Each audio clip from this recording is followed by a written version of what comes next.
Ja mislim da je zbog gramzivosti, zbog pohlepe, pa mogu reći slobodno zbog lošeg odgoja, jedna grupa ljudi je operušala u fenomenalnu zemlju. Nervira me samo što većina tih ljudi vodi tu zemlju. I ne znam odakle mu hrabrost i snaga zanemariti taj narod.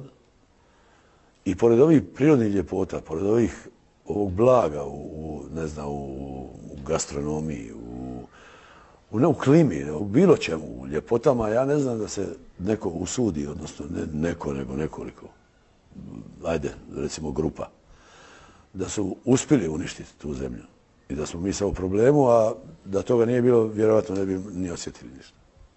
Pa mi je žao, jer ova zemlja nije to zaslužila, to je prvo. Drugo, žao mi je ove dice koja dolaze. Njima će biti podloga za budućnost užasna.